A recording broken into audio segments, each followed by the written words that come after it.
Militants et sympathisants de l'UFDG,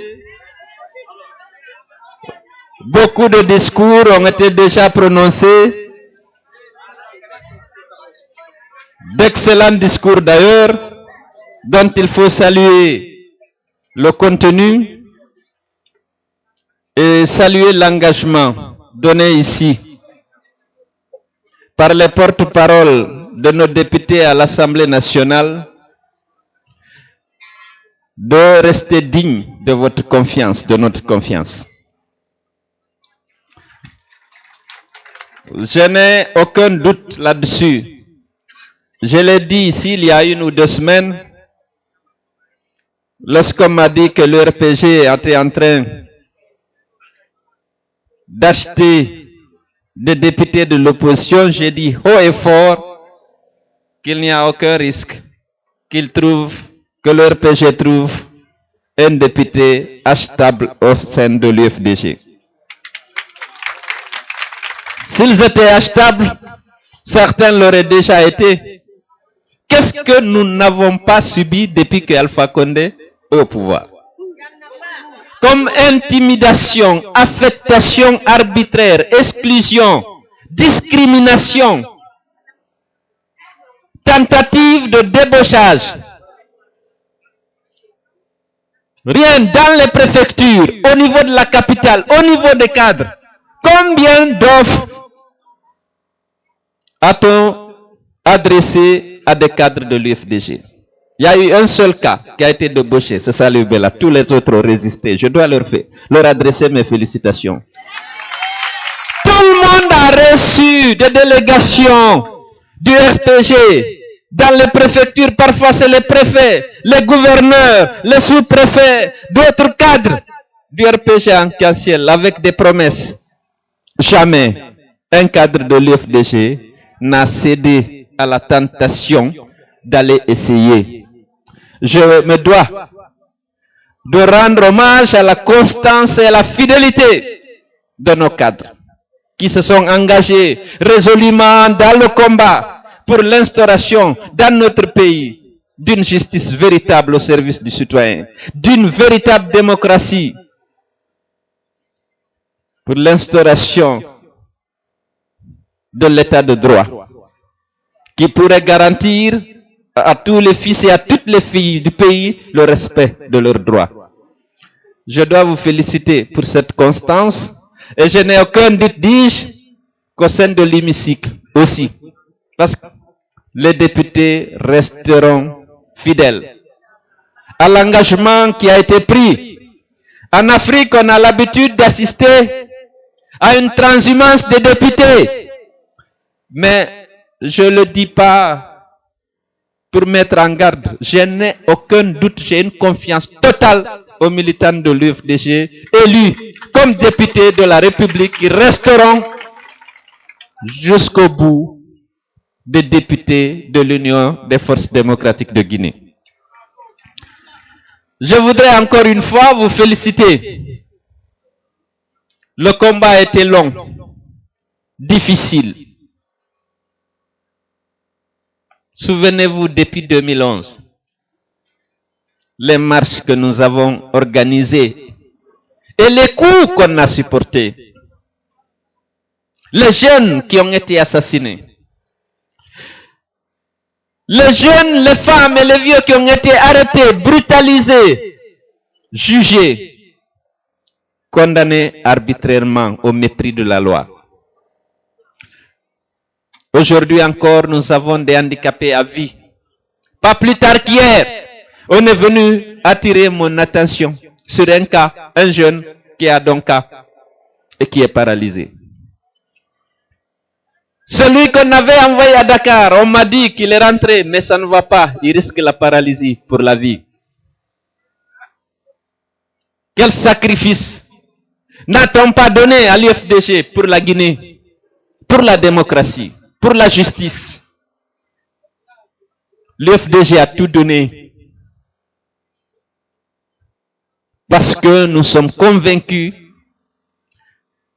que la Guinée doit prendre le chemin de la démocratie du respect des droits humains, des libertés fondamentales.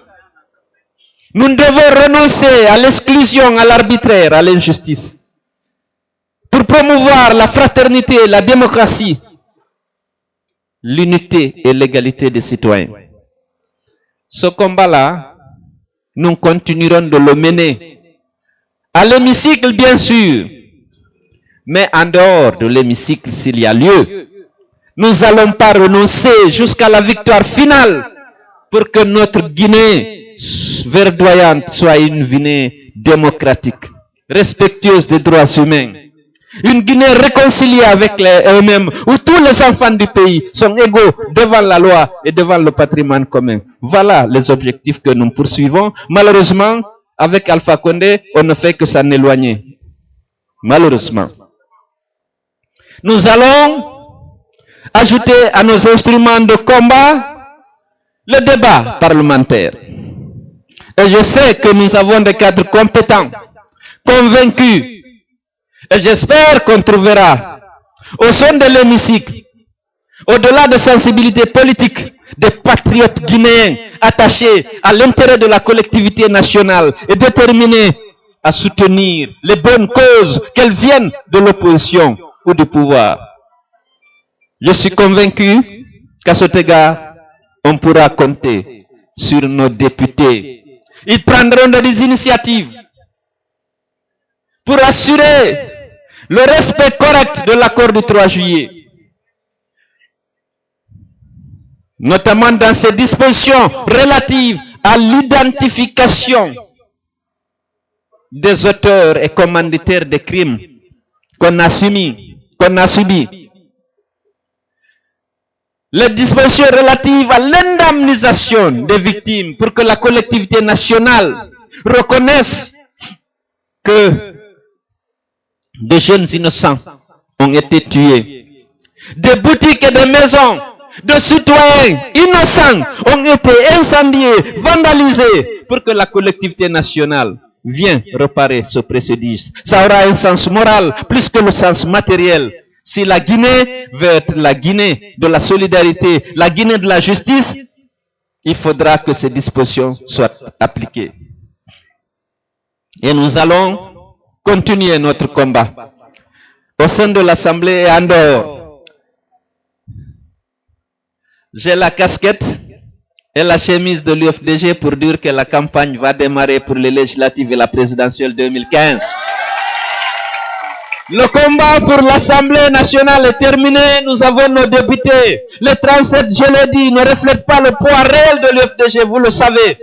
Mais ce combat pour les élections législatives sont terminées. Le combat reprend aujourd'hui pour le contrôle des communes, des quartiers, pour que l'UFDG puisse avoir ses élus partout et que nos élus continuent à ce niveau-là de défendre encore les règles et les principes de la démocratie.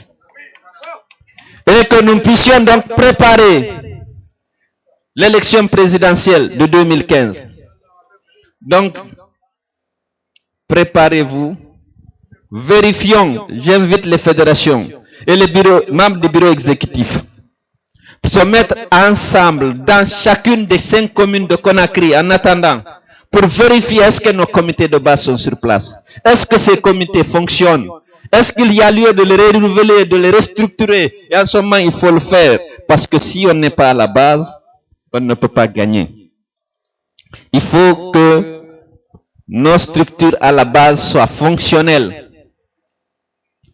Et j'ai dit d'arrêter la campagne pour les postes de maire. Ça intéresse tout le monde dans les communes. Mettons d'abord en place les structures du parti qui vont faire gagner la liste de l'UFDG. C'est les conseillers élus qui vont élire le maire. Ce n'est pas les électeurs à la base. Les électeurs élisent la liste d'un parti politique.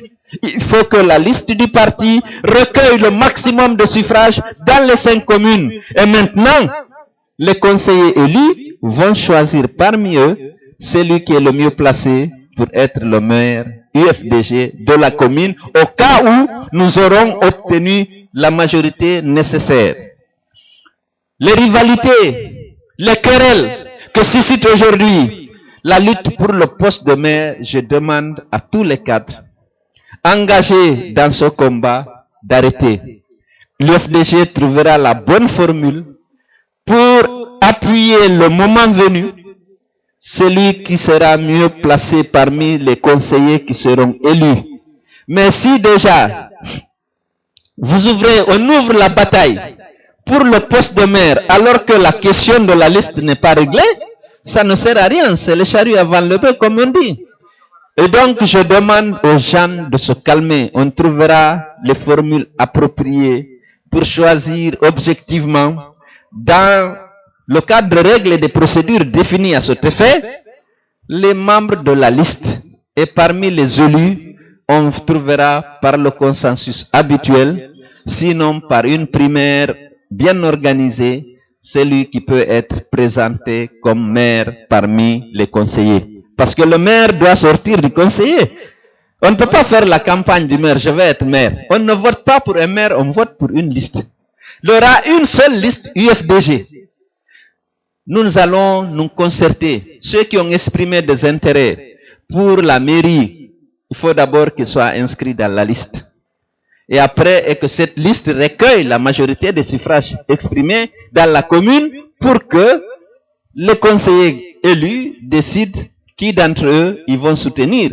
Parce que là aussi, 2 conseillers élus ou 3 peuvent se présenter comme maire. Et tout ça ça ne ressemble pas à l'UFDG. La force de l'UFDG, je l'ai dit, c'est l'effectif de ces militants, puisque la moitié des Guinéens, plus de la moitié des Guinéens sont avec nous, mais aussi c'est la discipline. Je voudrais remercier tous ceux qui ont fait preuve de tolérance et de compréhension. Sur les 37 députés, il y a des militants et des cadres du parti qui sont peut-être plus méritants, qui ont assisté de se désister pour les autres. Chacun a une légitimité, chacun a des éléments justifiant la revendication d'un poste. Mais aussi bien au niveau des députés nominaux qu'aux députés nationaux, on a pu faire les listes et grâce à la compréhension de tous les militants, on n'a pas enregistré de démission. En pareille circonstance, les anciens du PRP, de l'UPR, de RPG, on enregistre des démissions parce que quelqu'un n'a pas été placé ici et là. Tout le monde a accepté, il y a eu des grincements de dents, mais finalement tout le monde a accepté. Je dois rendre hommage aussi à ceux-là qui avaient postulé, qui avaient voulu présenter leur candidature, qui n'ont pas été retenus ou qui n'ont pas été placés à une position éligible, mais qui ont finalement accepté, et c'est ça la force de l'UFDG. Rendons leur hommage pour leur compréhension, leur flexibilité et leur discipline. Je voudrais terminer, ne pas vous infliger aujourd'hui un long discours. Il y a eu d'excellents discours qui ont été prononcés ici déjà avant moi. Je vous dis encore merci pour cette mobilisation de ce matin qui illustrait le comment, la vitalité de notre parti, l'engagement, la détermination de ces militants qui, je suis sûr, permettront à l'UFDG d'affirmer encore à l'occasion des élections communales vraiment sa supériorité en République de Guinée. Je vous remercie.